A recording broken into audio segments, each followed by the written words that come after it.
This is a geographer's guide to humor and comedy. Why the geography part even matters, be my guest. But I really do think that making women laugh is a reproductive endeavor. And I used to think that um, being funny, it was something that I just wanted to do just because. It wasn't because I thought that it somehow would get me something, right? But interestingly enough, it did sort of yield some positive results in that department. Because what does being funny and being humorous tell you about the person, right? It tells you a lot of things that on the outside don't really, it's at first blush doesn't seem so clear, which is what? That to be funny, to be able to craft something and make people laugh, to let out a guffaw, it would require some wit, some quickness, some agility, right, with words. And the reality is, you're also crackling at the kernel of uncomfortable truths. And that displays a command of language, of perception, but also of experience.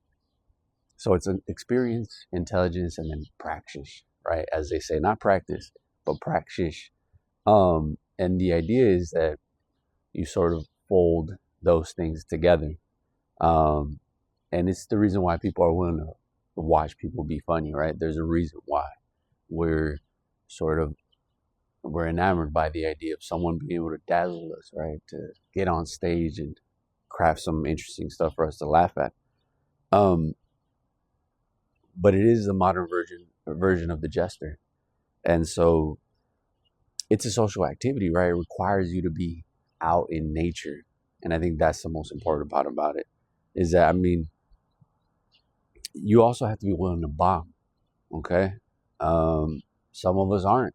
I can tell you this from experience. There's many times where I thought this is gonna hit.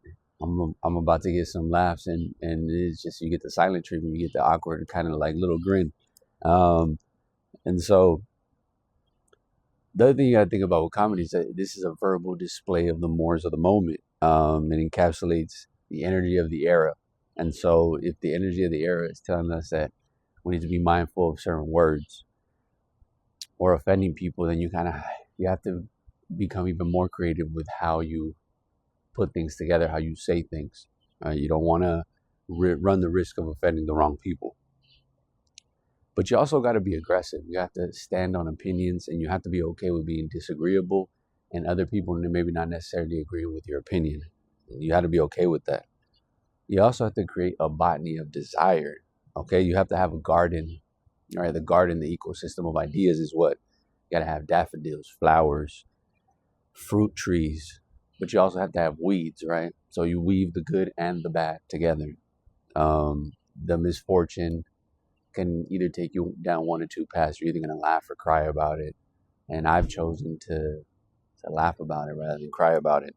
Um, so, yeah, I mean, it's just about framing this compelling tension for the listener, which is what? To unravel the very essence of being, which is the rapture that is sort of a lyrical sort of expression of something. And I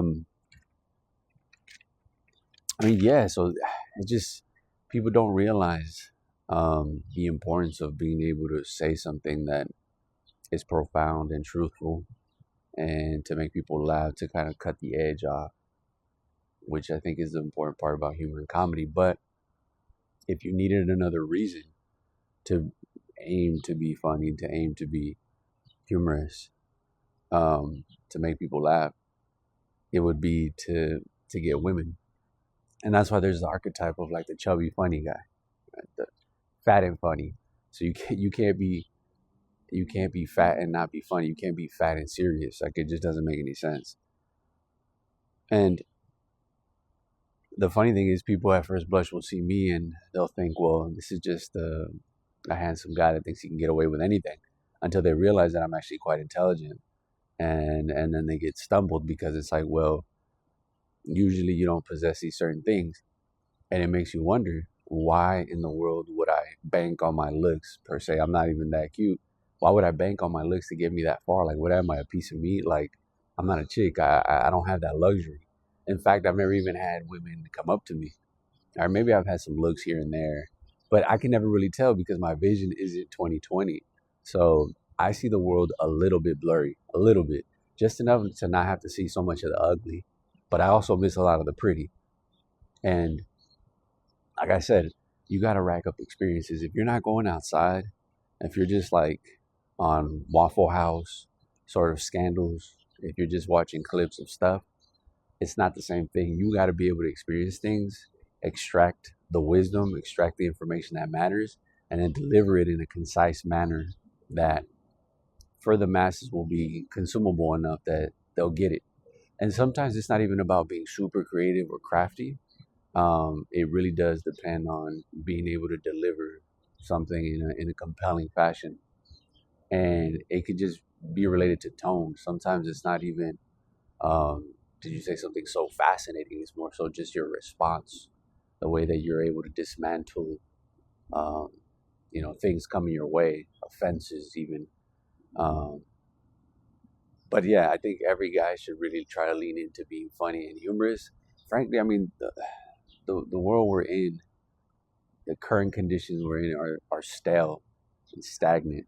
And I think more funny people would make things a little bit better. Because, like, I just run into people all the time and I try to play with them a little bit, jostle with them, throw a little bit of elbows, a little bit of jabs. And sometimes I see that people get really, like, really bent out of shape. And I'm like, bro, like, I have such easy fodder for you to come at me with. Like, it's not even funny. Like, just look at me. Like, it's super easy. Um, I just I think I'm pretty easy to make fun of. And so I make it playful in that regard. It's like, look, I can dish it out, but I can also take it. And that's sort of like my way of looking at it. Um, you can also just make fun of the scenario, right? The situation. Um, you try to capture these little things and those nuances, and I think that's what makes certain things funny. Um, because that's sort of how you inject your personality into a story, is like the little gems that you extracted from a scenario. So yeah, go out there, rack up some experiences and be funny and tell your story. See you in the next one.